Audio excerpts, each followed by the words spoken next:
Welcome to Sisan একাডেমিতে স্বাগত। আজকে আমরা নিমেষে অঙ্ক সিরিজের ক্লাস নাম্বার 180 শুরু করব। আজকে রিজনিং অ্যান্ড জিআইয়ের উপর।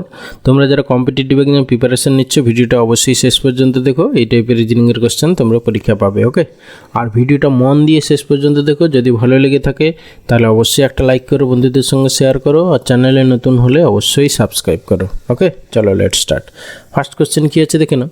বলেছে এ বি এর থেকে 3 বছরের বড়, সি এর থেকে 3 বছরের ছোট, বি এবং ডি যমজ, তাহলে সি ডি এর থেকে কত বছরের বড়?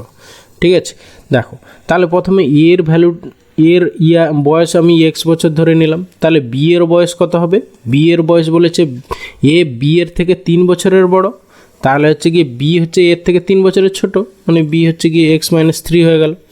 আবার বলেছে দেখো এর পরে কমা আছে, তাহলে এ হচ্ছে সি এর থেকে 3 বছরের ছোট, তাহলে সি এর বয়স হচ্ছে গিয়ে তোমার x+3 হবে। ঠিক আছে, তাহলে দেখো সি এর থেকে 3 বছরের ছোট এ হয়ে গেল। এরপরে বলেছে বি আর ডি যমজ, তাহলে বি আর ডি হচ্ছে ইকুয়াল, তাদের বয়স যমজ যেহেতু, তাহলে সি ডি এর চেয়ে কত বছরের বড়? তাহলে হচ্ছে গিয়ে সি এর বয়স এইটা আর ডি এর বয়স এইটা, তাহলে এদের ডিফারেন্স কত আছে? এ x+3 আর এর x-3, মানে হচ্ছে 6 বছরের বড়। তাহলে অপশান বি হবে অ্যান্সার, ওকে। এরপরে আছে কোশ্চেন নাম্বার 2। কী বলেছে দেখো, 3 * 6 = 18, 4 * 7 = 22, মানে কীভাবে হচ্ছে একটু খেয়াল করো। আচ্ছা 3, 6, 18, প্রথমটা না হলে গুণ করে দিলাম, কিন্তু পরেরটা 4 × 7 = 28 হচ্ছে না, তাহলে অন্যভাবে আমাদেরকে ভাবতে হবে। আচ্ছা এই দুটো যোগ করে দেখি, 6, 3, 9 × 2। আচ্ছা 3 + 6, মানে যদি যোগ করে দিই ইন্টু 2 করি তাহলে দেখো 18 আসছে। পরেরটা দেখো 4 + 7, 7, 4, 11 × 2 করলে দেখো 22 হচ্ছে, তাহলে মিলে যাচ্ছে। পরেরটা একটু দেখে নাও, 9 + 1 10, 10, 2, 20, হ্যাঁ ঠিকই আছে। তাহলে আমাদের এইটা 5 + 2 হবে, 5 + 2 মানে 5, 2, 7 × 2, 7, 2, 14, মানে 14 হবে আমাদের অ্যান্সার, মানে অপশান এ অ্যান্সার, ওকে। এরপরে আছে কোশ্চেন নাম্বার 3। দেখো এখানে একটা ডাইস দেওয়া আছে, সেখানে একটা জায়গায় জিজ্ঞাসা চিহ্ন দেওয়া আছে, জিজ্ঞাসা চিহ্নের স্থানে কটা বৃত্ত হবে?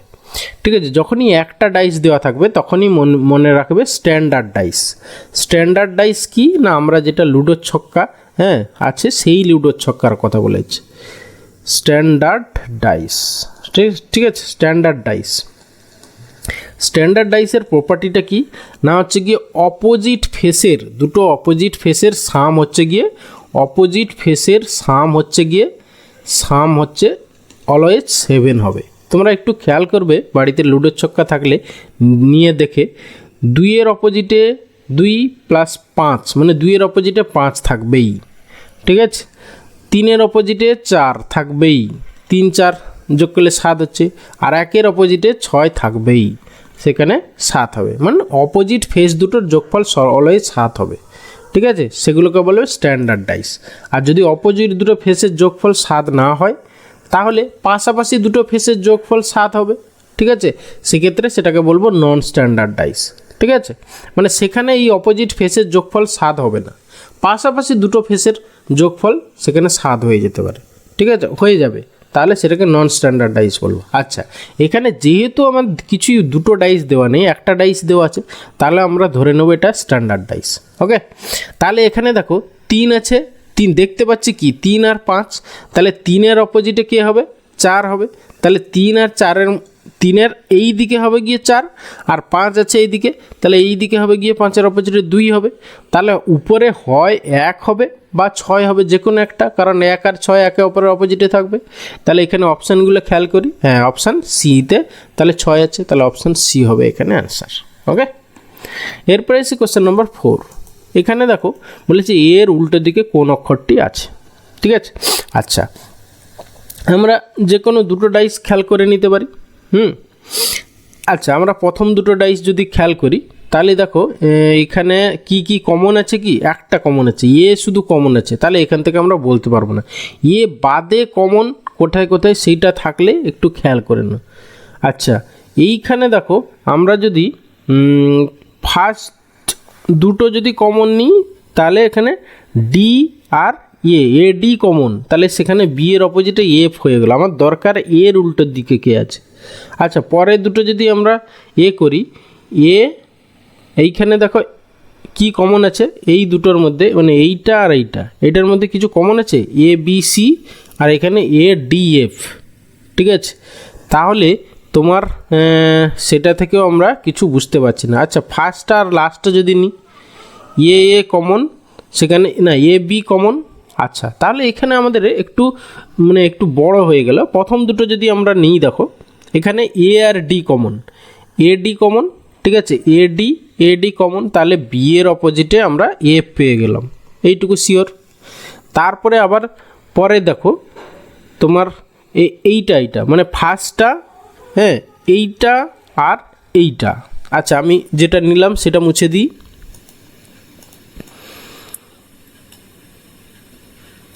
এবারে আমরা নিলাম ফার্স্টটা থার্ডটা নিলে দেখো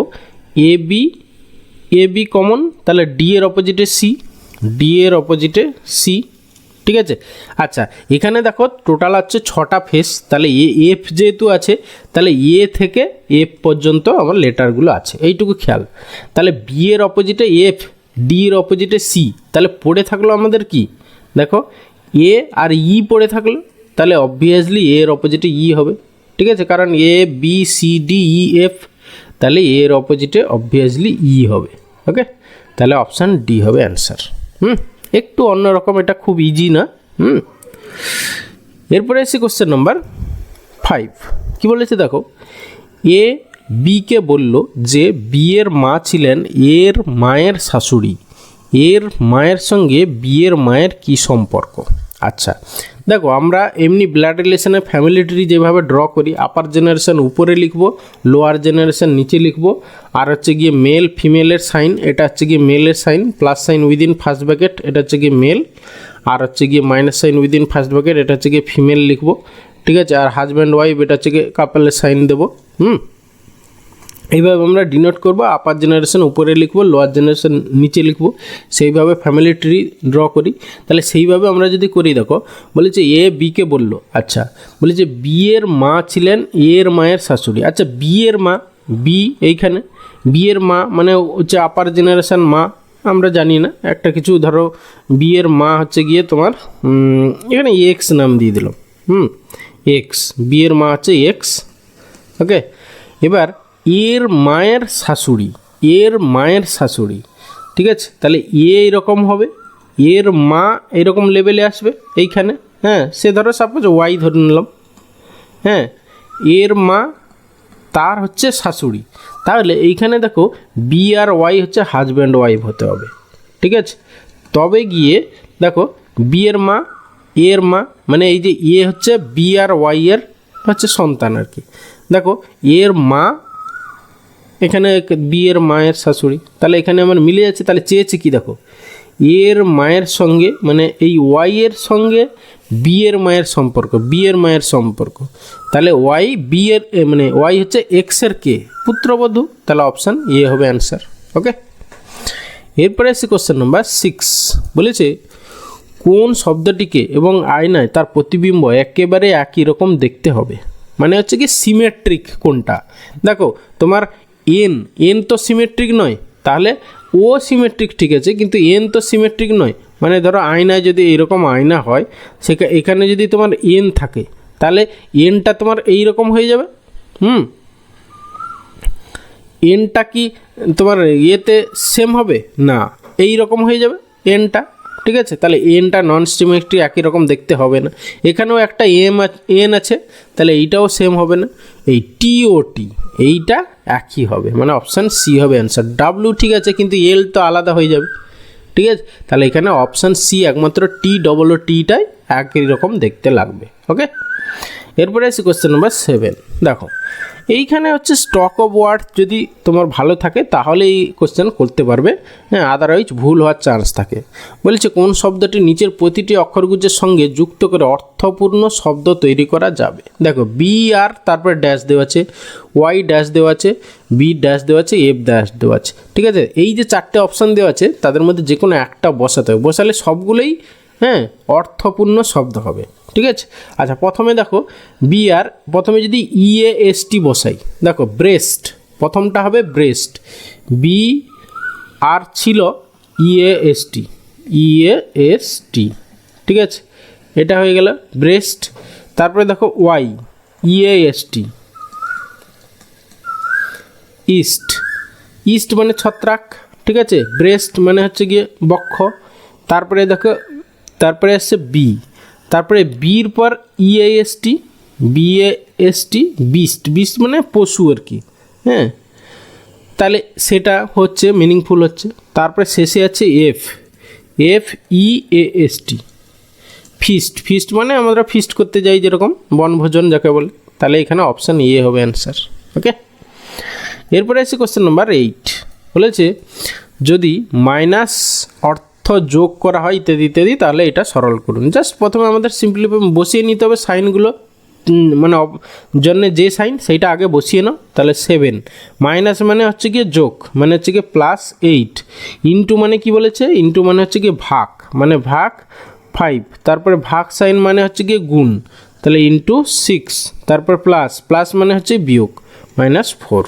ওকে, তাহলে ইকুয়াল টু কত হবে 7, আগে ভাগের কাজ 8/5, তারপরে ইন্টু 6, ঠিক আছে। তাহলে এইটা প্লাস হবে 8/5 ইন্টু 6, মানে 8 6 48, 48 বাই হচ্ছে গিয়ে 5 -4। তাহলে অ্যাকচুয়ালি কত হবে, 7 থেকে 4 বাদ গেলে 3, 3 প্লাস এটাকে পূর্ণ ভাঙিয়ে নাও, হ্যাঁ, 5 9 45, 3 5, তাহলে একে আমরা এরকম লিখতে পারি, মানে 3 প্লাস হচ্ছে গিয়ে 9 প্লাস 3/5 এরকম লিখতেই পারি। তাহলে 9 3 12, মানে হচ্ছে গিয়ে 12 হোল 3/5, মানে হচ্ছে অপশান সি অ্যান্সার। ওকে, এরপরে আসি কোশ্চেন নাম্বার 9, কী বলেছি দেখো, বলেছি যদি কোনো ভাষায় জলকে কালো বলা হয়, কালোকে গাছ বলা হয়, গাছকে বলা হয় নীল, নীলকে বলা হয় বৃষ্টি, বৃষ্টিকে বলা হয় গোলাপি, গোলাপিকে বলা হয় মাছ, তাহলে ওই ভাষায় আকাশের রং কী? আকাশের রং কি নীল, নীলকে কি বলা হয় সেটাই হবে তোমার অ্যান্সার। দেখো আকাশের রং নীল, নীলকে বলা হয় বৃষ্টি, তাহলে বৃষ্টি হবে আমাদের অ্যান্সার, মানে অপশান বি হবে অ্যান্সার। ওকে, এরপরে এসে question number 10 and final question, কি বলেছে দেখো, সারণীর ভুল সংখ্যাটি বের করো। আচ্ছা, নাম্বারগুলো একটু খেয়াল করো। ফার্স্ট আছে 7, তারপরে আছে গিয়ে 28, তারপরে 63। আচ্ছা, আমি নিচে নিচে লিখছি দেখো বোঝার জন্য, 7 28 63 124 215 342 511। নাম্বারগুলো একটু খেয়াল করো, এগুলো সব কিউবিক নাম্বারের পাশাপাশি। এটা দেখো 8, মানে 2 কিউব 8 -1। এটা দেখো 3 কিউব 27 +1। এটা দেখো 4 কিউব -1। এটা 5 কিউব -1। এটা দেখো 216 -1, মানে 6 কিউব -1। এটা হচ্ছে 7 কিউব 343 -1। এটা হচ্ছে 8 কিউব 512 -1। তাহলে আমরা সবগুলো দেখতে পাচ্ছি -1 -1 করে, শুধু একমাত্র এইটা হচ্ছে গিয়ে +1। তাহলে এই 28টাই এদের মধ্যে ভুল সংখ্যা, তাহলে অপশান বি হবে অ্যান্সার। এই জন্য বলবো, যখনই তোমরা নাম্বার সিরিজের প্রবলেম সলভ করবে বা যদি তুমি কম্পিটিটিভ এক্সাম প্রিপারেশান নিচ্ছ, অবশ্যই 1 থেকে 30 অবধি অ্যাটলিস্ট স্কোয়ার, 1 থেকে 30 অবধি স্কোয়ার নাম্বার, হ্যাঁ স্কোয়ার, আর হচ্ছে 1 থেকে অ্যাটলিস্ট 11, হ্যাঁ এগুলো কিউব, কিউব নাম্বার মুখস্থ করে রাখবে। তাহলে দেখবে এই নাম্বার সিরিজের অনেক প্রবলেম, মানে নাম্বারগুলো তুমি দেখেই বুঝতে পারবে যে এটা যে এই কিউবিক নাম্বারের পাশাপাশি বা স্কোয়ার নাম্বারের পাশাপাশি, সেখান থেকে দেখবে অনেক নাম্বার সিরিজের প্রবলেম সলভ হয়ে যাবে। ওকে, এগুলো তোমরা মনে রেখো। থ্যাংক ইউ ভিডিওটা শেষ পর্যন্ত দেখার জন্য। আশা করি ভালো লাগলো, অনেক কিছু শিখতে পারলে। তাহলে অবশ্যই একটা লাইক করো, বন্ধুদের সঙ্গে শেয়ার করো, আর চ্যানেলে নতুন হলে অবশ্যই সাবস্ক্রাইব করো। ওকে, ভালো থাকবে, বাই।